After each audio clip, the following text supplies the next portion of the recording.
जी प्रेम से कहना आज ये तीसरा दिन 78वें समागम का आनंद की वर्षा निरंतर हो रही है।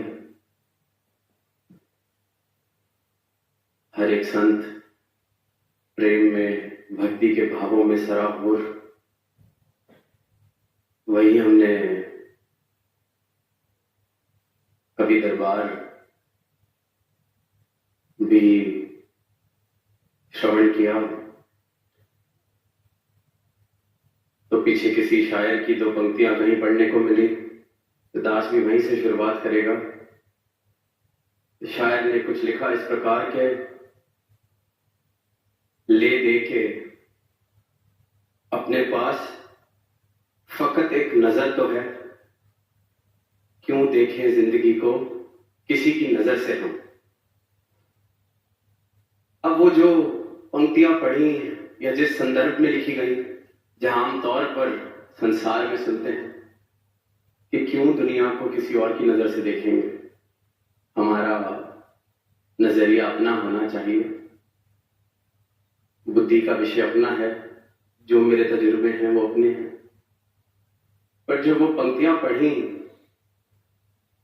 तो ख्याल आया कि ये तो सारी मानवता को सोचना चाहिए कि ले दे के अपने पास फकत एक नजर तो है, एक नजर ही तो है, क्यों देखें जिंदगी को किसी की नजर से हम। क्यों इस बात में ही सहमत हो जाते हैं कि कबीर ने देखा था, मीरा ने देखा था।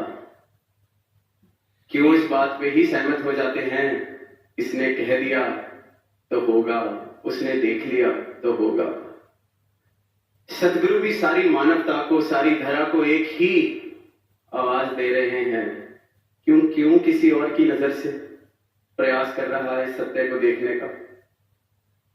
क्यों नहीं भरोसा कि इन नजरों से, अपनी इन नजरों से तो इसे देख सकता है, जान सकता है, प्राप्त कर सकता है, देख सकता है। क्यों किसी और की गवाही से राजी है, क्यों सिर्फ इसी बात में खुश है कि शास्त्र में लिखा है, वेद में लिखा है, ग्रंथ में लिखा है।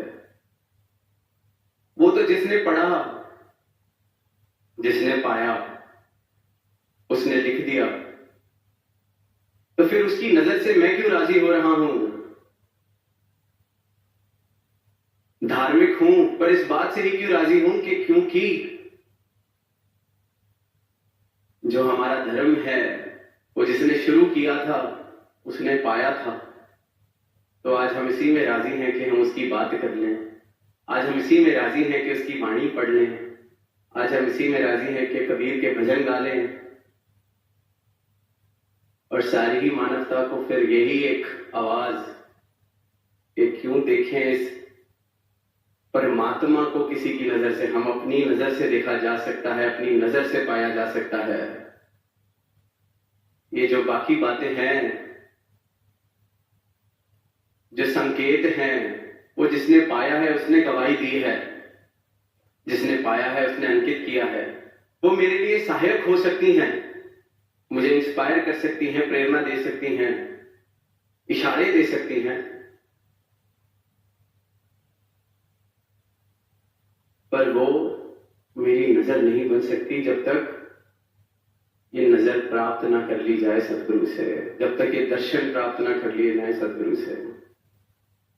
तो जितना सामान दुनिया की नजर का मैंने इकट्ठा किया है कि फलाने ने पाया था उसकी मैं बात कर लेता हूं, फलाने ने मंथन किया था उसकी मैं बात कर लेता हूं, ये तो सारी उधार की बातें हो गई। जिसने पाया, जिसने इकट्ठा किया, जिसकी मैं 10 किताबें कंठस्थ कर लूं, जा जाके बोल लूं, पर मेरी नजर को ना दिखता हो तो उधारी सौदा लेके चल रहा हूं, प्राप्ति नहीं। और अक्सर, अधिकतर जितना जितना दुनिया में देखते हैं, कि जो ज्ञान का अहंकार इस रूप में जीवन में आ जाता है, मैंने ये पढ़ा है, मैंने वो पढ़ा है, इस शास्त्र का मैं मास्टर हूं, इस शास्त्र का मैं बिल्कुल पीएचडी हूं, इस फिलॉसफी को मैं अच्छे से समझ गया हूं, वहां फिर वो ज्ञान अहंकार का किस प्रकार रूप ले लेता है कि बाहर ही बन जाता है। इसलिए फिर वो पंक्तियां भी हम सब ने सुनी है कि पढ़ पढ़ इलम हजार किताबां आलम हो गए भारे हूं। ये जितने ज्ञानी हैं, जितने खुद को आलम समझते हैं, सब बाहर लेके ढो रहे हैं ज्ञान का। इतना देख लिया, इतना पढ़ लिया, इतना सुन लिया, पढ़ पढ़ इलम हजार किताबां आलम हो गए भारी हूं। हर फेक इश्क दा पढ़ना जानन बुल्ले फिरन बेचारे हूं। कि कह रहे हैं बेचारे ऐसे ही बाहर उठाए उठाए घूम रहे हैं इस ज्ञान का, इस उद्धार का, अपनी प्राप्ति नहीं। अगर अपनी प्राप्ति हो गई होती, अपनी नजर से देख लिया होता, इस इश्क का कलाम पढ़ लिया होता, इस इश्क को जीवन में जगह दे दी होती, सदगुरु की कृपा इस प्रकार हो गई होती कि ये इश्क हकीकी जीवन में आ गया, तो बात ही कुछ और थी। फिर ये भार जो उठा रखा है उधार का, ये ना उठाना पड़ता। अक्सर देखते हैं बात हो रही है, किसी से पूछो परमात्मा, बिल्कुल परमात्मा का जिक्र है, हमने पढ़ा है। प्राप्ति तक तो सोच ही नहीं, क्योंकि प्राप्ति हो कहां सकती है, किसने ही की है। ये तो कुछ चंद लोग आए जो वेदों शास्त्रों में लिख गए, तो वो कर गए प्राप्ति। पर फिर वही बात के दे दे के ये नजर ही तो है। अपनी नजर से देखा जा सकता है, अपने जीवन का परमात्मा अनुभव हो सकता है। परमात्मा कोई एनालिसिस, अनुमान, अंदाजा बिल्कुल भी नहीं है। परमात्मा अनुभव का विषय है, परमात्मा अनुभव करने योग्य है। और जिसने इस परमात्मा का अनुभव किया है, उसने अपना अनुभव किया है। किसी और के अनुभव को मैं गवाही की तरह नहीं इस्तेमाल कर सकता, क्योंकि किसी और का अनुभव आज मेरे साथ तालमेल खा रहा है, मेरी जीवन की परिस्थितियों के साथ तालमेल खा रहा है, तो वो अनुभव सहायक लगता है। जहां जीवन की परिस्थिति कुछ और हुई, देखते हैं अक्सर कबीरदास जी की बात करते हैं, जिस दिन तो बात मेल खा रही है तो गवाही दे दी, किसी भी पुरातन संत की बात की गवाही दे दी। जिस दिन बात तालमेल नहीं खाती तो मैं कह देता हूं वो समा कुछ और था। तब कहां इतनी टेंशनें थी, तब कहां इतना माया का प्रकोप था, तो मैं छोड़ देता हूं क्योंकि मेरा अनुभव नहीं है। तो मैं कह देता हूं कि कहां कबीरदास जी को झंझट था ईएमआई का, कहां कबीरदास जी को कोई झंझट था सोशल मीडिया का, तब कहां कोई ऐसी भाग दौड़ थी। तब मैं फिर बच जाता हूं क्योंकि मेरा अनुभव नहीं है। तो उधार का जो ये सामान है, दुनिया में शायद फिर उधार के सामान से घर चल जाते हो, पर ये जो अध्यात्म है, ये निज घर है। यहाँ ये नकदी सौदा करना है, अपनी नजर अपने अनुभव से इसे प्राप्त करना है। वरना तो फिर प्राप्ति अगर होगी तो फिर वो ज्ञान से आने वाले अहंकार की पढ़ पढ़ इलम हजार किताबां वाली बात। ऐसे ही एक कहानी भी याद आ रही है कि एक गांव में दो गुरुकुल, दो मठ थे। जिस भी आसपास के गांव से किसी को भी अगर आध्यात्मिक शिक्षा प्राप्त करनी हो, तो उन दोनों मठों में से जो गुरु थे उनके पास कोई ना कोई चला जाता था। अब क्योंकि दो मठ थे तो आपस में प्रतिस्पर्धा भी बन जाती है कि इस गुरुकुल के बच्चे ज्यादा सियाणे, इस गुरुकुल का गुरु ज्यादा बड़ा गुरु। तो दोनों के जो सबसे कुशल स्टूडेंट्स, डिसाइपल्स, शिष्य थे, उनसे बड़ी उम्मीदें दोनों गुरुओं को। तो एक गुरुकुल का बच्चा, एक मठ का बच्चा रोज सब्जी खरीदने जाता था। जो सबसे उनका काबिल बच्चा, वो रोज गुरुजी के लिए सब्जी खरीदने जाता था।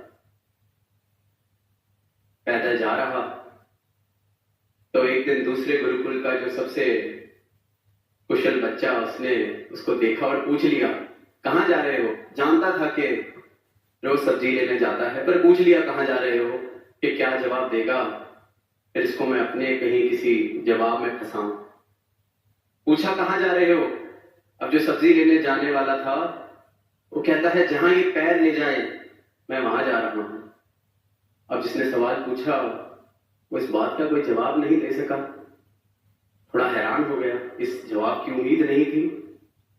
गया गुरुजी के पास कि आज वो सामने वाले गुरुजी का जो सबसे प्यारा शिष्य है, जो उनके लिए सब्जी लेने जाता है, उससे ये सवाल पूछा तो उसने ये जवाब दे दिया। गुरु को भी ठेस पहुंच गई कि मेरा उत्तम शिष्य जवाब नहीं दे पाया, उसकी जबान बंद कर दी। तो उसको कहते हैं कि चल सुन, कल जब वो ये जवाब देगा फिर सवाल पूछना, और जब वो जवाब देगा कि जहां ये पैर ले जाएं, तो कह देना कि अगर ये पैर ना होते तो तू कहां जा रहा है।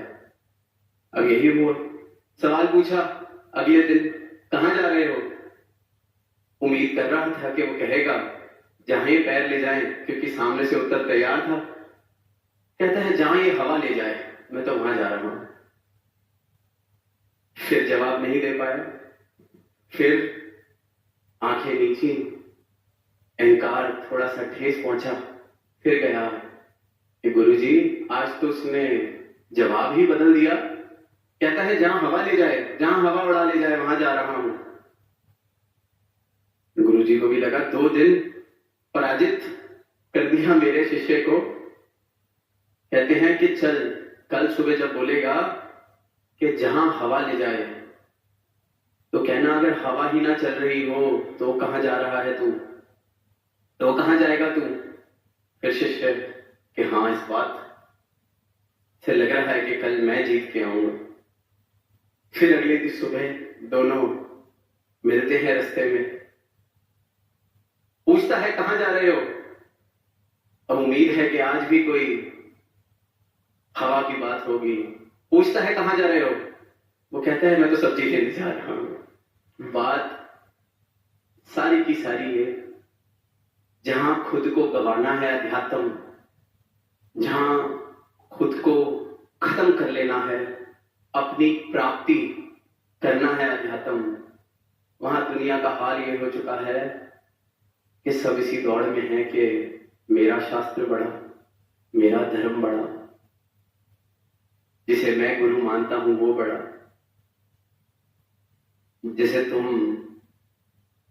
जिसमें तुम आस्था रखते हो वो बात नहीं ठीक, अहंकार का विषय बनता जा रहा है। दुनिया किताबें पढ़ रही है, आलम बन रही है, पर किस लिए, प्राप्ति किस चीज की हो रही है, ये आत्ममंथन करने की जरूरत है।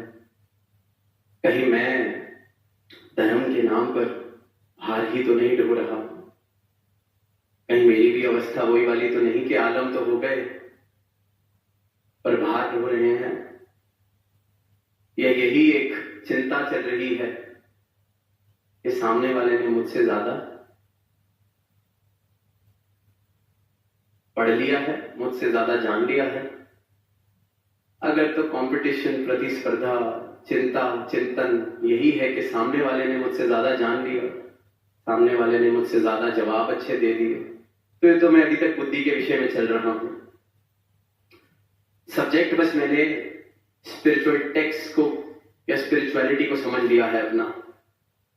दुनिया कंपटीशन कर रही है साइंस में नई खोज करने की, टेक्नोलॉजी में नहीं खोज करने की, बिजनेस में नहीं खोज करने की, संसार के अनेक अनेक इस प्रकार के जो फील्ड्स हैं उसमें दौड़ चल रही है। पर जहां सारी दौड़ें खत्म हो जाती हैं, मैंने उस विषय को भी दौड़ का विषय बना लिया है। दुनिया का हाल यही है, सबको अपनी बात बड़ी बतानी है, सबको अपना बयान, अपनी गवाही बड़ी बतानी है, सबको अपना इल्म बड़ा बताना है, बड़ा दिखाना है। हर जगह जिंदगी का कोई पहलू ले ले, शाम को टीवी देखते हैं, न्यूज देखते हैं, तो एक स्क्रीन के साथ 8 लोग और स्क्रीन पर जुड़े होते हैं, सब अपनी अपनी बात को बड़ा कर रहे हैं। संसार की चाल समझ आती है, वहां आगे बढ़ना है तो बड़ा करना पड़ेगा, दूसरे को छोटा करना पड़ेगा। पर भक्ति, अध्यात्म, अगर वहां भी यही चल रहा है तो फिर अभी बात समझ नहीं आई है। फिर इसलिए मानवता को ये आवाज दी जा रही है कि ये 1000 किताबें पढ़ने का विषय नहीं है, बुद्धि का विषय नहीं है। इश्क, भक्ति इश्क है, अध्यात्म ये प्रेम है, निरोल प्रेम है। और ये सिर्फ तभी आ सकता है जब समर्पित हो जाए सदगुरु के चरणों में, जब ये ज्ञान मिल जाए, जब ये ज्ञान की रोशनी से मेरा जीवन रोशन हो जाए। भक्ति प्रेम है, और जिसने इस प्रेम को चखा है फिर उसकी अवस्था कबीर वाली हुई है, मीरा वाली हुई है। फिर उसने बेशक कबीरदास जी की बातों को ना पढ़ा हो, बेशक उन दोहों को ना सुना हो, पर वो जो बोलता है वो उस बराबर दोहे निकलते हैं, क्योंकि जीवन कबीरदास जी वाला हो गया, जीवन मीराबाई वाला हो गया। बेशक मीरा का नृत्य ना देखा हो या ना जानते हो, पर जो उसका नृत्य निकलता है वो भी फिर अपने इस कृष्ण के लिए उसके दर्शन करते हुए, उसके प्रेम में, तो वो भी मीरा वाला नृत्य है। तो ये जो प्रेम है यही भक्ति है। हर फेक इश्क दा, ये जो प्रेम, ये इश्क जिसने जान लिया, जिसके जीवन में आ गया, वो फिर परमात्मा के साथ एकमिक हो जाते हैं। दास ने कुछ महीने पहले यही बात की कि बस इतना सा ही आत्मा मंथन कर लें कि एक संसारिक रिश्ते में भी प्रेम जीवन में आ जाता है तो किस प्रकार से जिंदगी बदल जाती है। किसी से हम प्रेम करने लगते हैं तो सारी जिंदगी, सारी दुनिया, सब अच्छा लगने लगता है। फिल्म में सुनते हैं हीरो को प्रेम हुआ तो कहता है मुझे वायलिन, संगीत, गाने सुनाई देने लग गए हैं। कितनी पिक्चरें देखी हैं। प्यार हुआ तो कुछ बुरा लगना ही बंद हो गया। कोई फिर अपने प्रीतम की ये भी बताता है कि नहीं, इतना वैसे कोई खास दिखता नहीं है जिससे आप प्रेम करते हैं, पर जो आशिक है उसको उसमें कोई कमी नहीं दिखती। ये प्रेम की ताकत है, हम सबने अनुभव की है। जब संसारिक प्रेम मेरी आंखों को ऐसा कर देता है, मेरे जीवन को ऐसा कर देता है कि मुझे कुछ कमी दिखती ही नहीं, मुझे कुछ बुरा लगता ही नहीं। संगीत बजने लगता है, दुनिया अच्छी लगने लगती है। कल तक जिस नौकरी में जा रहे थे दिल नहीं लगता था, दिन नहीं कटता था, आज वहां वही काम करना ऐसे लगता है कि वाह कितनी सुंदर जिंदगी है, प्रेम हो गया है। सबने अनुभव किया है। तो जब संसार में प्रेम हो जाए, उसका ही असर हो सकता है, तो प्रेम का गुण हो गया फिर कि सब जगह से कमियां दूर, सब जगह से दुख दूर, सिर्फ अच्छा अच्छा, सुंदर सुंदर, सारी दुनिया कमाल लगने लगती है।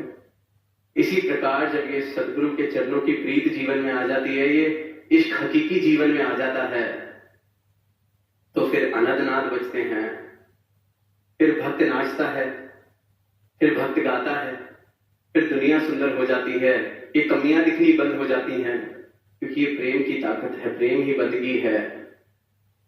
इंसान से प्रेम कर बैठते हैं तो कह देते हैं ये मेरा ईश्वर है। अपने महबूब को ईश्वर कह देता है इंसान जब प्रेम में पड़ता है। कितने सारे गाने हम सबने सुने हैं, पर जब ईश्वर से ही प्रेम हो जाए तो फिर सारा इंसान ईश्वर के अंश लगने लगते हैं, सारी धरा में ईश्वर के दर्शन होने लगते हैं, इस परमात्मा के दर्शन होने लगते हैं। ये ताकत है इस इश्क हकीकी की, इस प्रेम की। ये परिणाम है इस प्रेम का।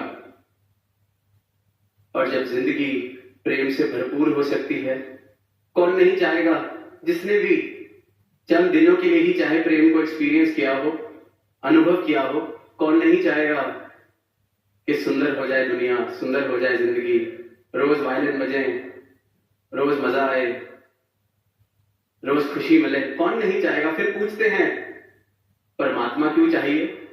तो दास पूछता है कि प्रेम अगर अनुभव किया है कभी तो कौन नहीं करना चाहेगा दोबारा? कि वाह, प्रेम हो जीवन में तो जीवन सुंदर लगता है। तो दास तो बस ये कह रहा है कि अगर वो एक बूंद चखी हुई है तो परमात्मा तो पूरा का पूरा समुद्र है। तो जिसने एक बूंद को चख के स्वाद लिया हुआ है और उस बूंद का स्वाद देखा हुआ है कैसा है, वो पूछता ठीक नहीं लगता कि फिर समुद्र क्यों चाहिए? तो अगर संसार में देखा है कि प्रेम हमारे रिश्तों में, हमारे जीवन में, इस दुनिया में कैसे रंग भर देता है, जिस्मानी प्रेम, इंसान का इंसान से प्रेम जब इतने रंग भर सकता है, एक बूंद है वो संकेत है। बस यही सवाल, यही मंथन कर ले कि अगर ये एक इंसानी जिस्मानी प्रेम, मात्र प्रेम जीवन में ये रंग भरता है तो वो सवाल ही खत्म हो जाएगा कि परमात्मा क्यों चाहिए। क्योंकि परमात्मा तो अथाह समुद्र, स्रोत प्रेम का, और ऐसा प्रेम जो कभी खत्म ना हो, क्योंकि वो मेरा एकमिक होने वाला प्रेम है। वहां कोई दूरी नहीं रह जाती। इंसानों में तो फिर दो रह जाते हैं, यहाँ कोई दूरी नहीं रह जाती। यहाँ प्रीतम और प्रेमी एक हो जाते हैं, एकमिक हो जाती है, और फिर सही मायनों में जीवन आनंदमय हो जाता है। तो समय इजाजत नहीं देता। दास इन्हीं शब्दों से इजाजत चाहेगा कि बस यही एक मंथन के इल्म, किताबें, ज्ञान, दुनियावी वस्तुएं ये अपनी जगह हैं। प्राप्ति अगर करनी है, प्राप्त करने या योग्य अगर कुछ है तो ये अटल सच्चाई, ये प्रेम, ये इश्क हकीकी। और अगर दुनिया में, अगर जिंदगी में कभी भी प्रेम अनुभव किया है तो हमने देखा है कि जिंदगी कैसे सुंदर हो सकती है। और ये प्रेम जीवन में आ जाए, ईश्वर का प्रेम जीवन में आ जाए, सदगुरु के चरणों का प्रेम जीवन में आ जाए तो जिंदगी सफल हो जाती है। जिंदगी में हर वो चीज आ जाती है, हर वो आनंद आ जाता है जिसके लिए ये जीवन हम सबको मिला है। तो इन्हीं भावों के साथ